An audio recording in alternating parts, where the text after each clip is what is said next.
certo? E quem vai falar agora é o Bruno Samora, diretor de produtos da Matera, sobre o tema Credit Anywhere, uma nova perspectiva para as operações de crédito. Muito bem-vindo, Bruno. Oi, Cida, bom dia, muito obrigado. O prazer é enorme estar aqui, poder falar com vocês, poder falar com o público. E vamos lá, né? Se a gente está falando aqui de Banking Anywhere, o que que representa melhor o Banking Anywhere do que o Credit Anywhere, né?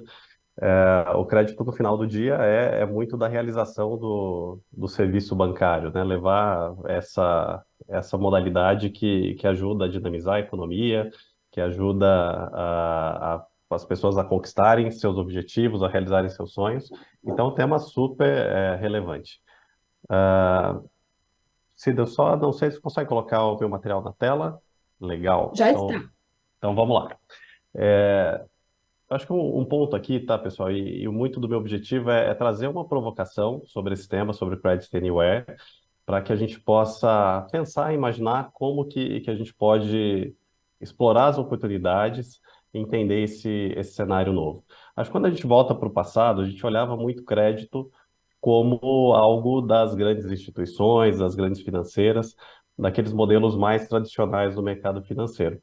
Acho que como meus colegas falaram brilhantemente aqui na sessão anterior, existe todo o movimento do Banco Central, a agenda BC+, que propicia e que vem criando caminhos e alternativas para que a gente possa levar serviços financeiros de uma maneira muito mais aberta e muito mais democrática.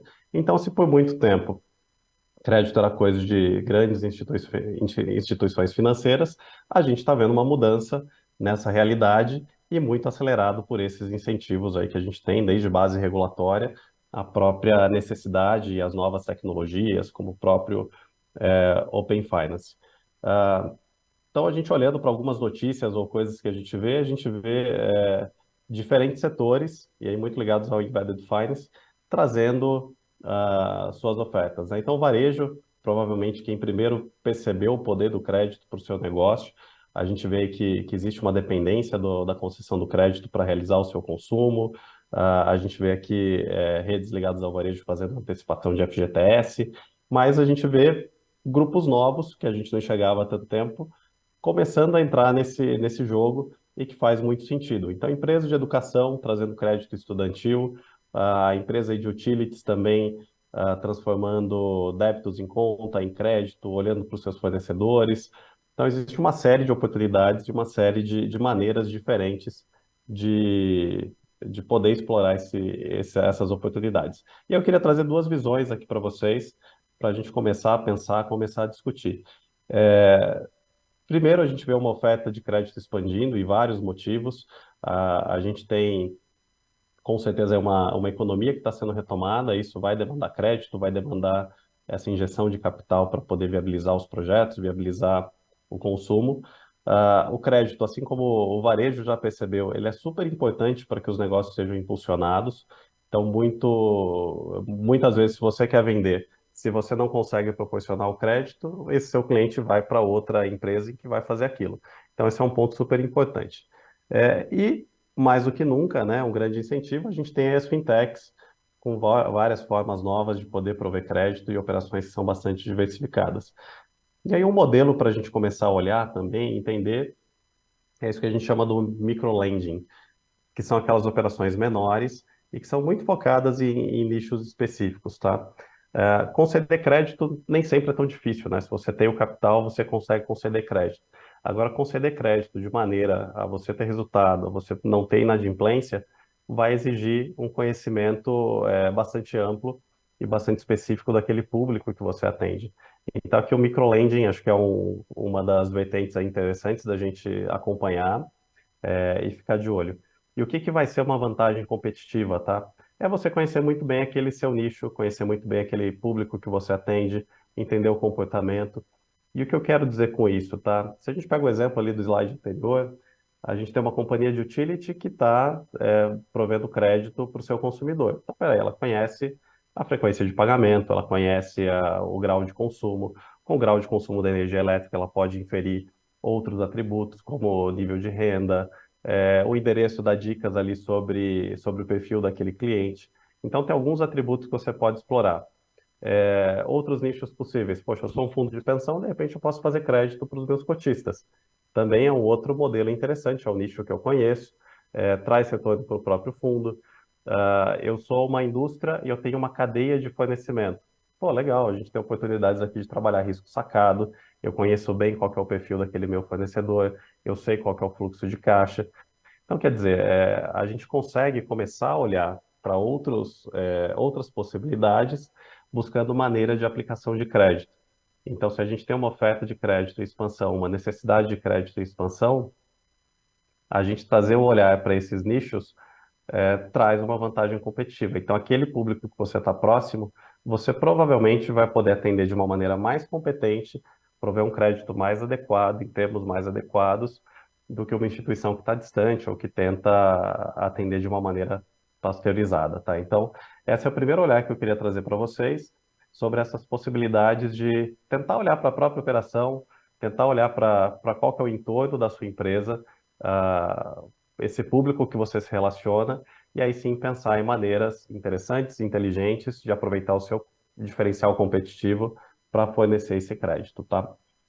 Uma outra vertente que eu queria trazer aqui também é o instant lending. Então, se lá a gente está falando de um microcrédito, né, de um microlending, aqui provavelmente a gente pode falar de um nano lending. E o que que a gente tem aqui que favorece também esse cenário, tá? Existe toda uma discussão, né, do Banco Central, com os emissores, olhando ali para a dinâmica de cartão, e a gente vê uma possibilidade aí no futuro desse crédito rotativo sofrer alterações e que vão acabar diminuindo um pouco essa oferta de crédito do cartão. A necessidade ela vai continuar, então é super importante ter outros veículos, ter outros canais para entregar esse crédito. E aí uma junção, né, do Pix com o Instant Lending pode ser o casamento perfeito para que a gente tenha essas operações viabilizadas, tá? E o que que eu estou querendo dizer aqui? Imagina, você atende um consumidor que vai lá na padaria, vai, sei lá, comprar um café, comprar um refrigerante, um lanche, e ele tem lá uma conta de R$ 10. Por que não? Conhecendo esse seu cliente, conhecendo esse seu hábito de uso, você não pode ir lá e oferecer para ele naquele momento, falar, olha, você pode pagar aqui com a sua conta, mas eu tenho aqui uma linha de crédito para você pagar com Pix e fazer esse consumo. Isso não é uma coisa necessariamente nova, tá? Assim, já tem funcionamento em outros países, outros mercados, mas que vai exigir uma série de competências, né? Então, para você poder fornecer crédito de uma maneira tão imediata, você tem que ter uma base tecnológica, você vai ter que ter o uso de ferramentas de inteligência, né, para poder determinar quais são os melhores modelos, mas você pode aproveitar essa mudança, né, de tecnologia, eventualmente do cartão, que pode ter uma diminuição do crédito disponível para poder atender o seu público, para poder levar essas operações. Então, são duas grandes tendências que acho que a gente pode identificar. Esse micro-lending, olhando para algum nicho mais específico, mas também o instant lending, de oferecer o crédito no momento exato do consumo, no momento exato da operação. Quem conseguir fazer isso com competência, provavelmente vai ter uma vantagem competitiva em relação ao mercado e vai poder explorar novas oportunidades. Mas, de uma maneira geral, tá, gente, o que que eu queria trazer aqui e deixar esse olhar, essa provocação? A gente tem uma economia que está voltando a se aquecer. A gente tem uma necessidade de crédito. A gente sabe, até pelo perfil e por outros governos, que a gente vai ter um incentivo a uma expansão de crédito. A grande questão é como que eu posso aproveitar esse momento, como que eu posso aproveitar essa oportunidade e tomar uma decisão. Eu vou querer fazer parte desse movimento, eu vou querer trazer resultado para minha empresa, eu vou querer explorar coisas novas, e aqui não precisa ser necessariamente só o resultado financeiro, mas o resultado colateral que isso pode trazer para o meu outro negócio, para o meu negócio principal, principalmente quando a gente olha aí para o Embedded Finance, ou se eu simplesmente vou deixar essa oportunidade passar e vou deixar que outros explorem, tá? Então, basicamente, tá? Essa era a grande mensagem que eu queria trazer hoje.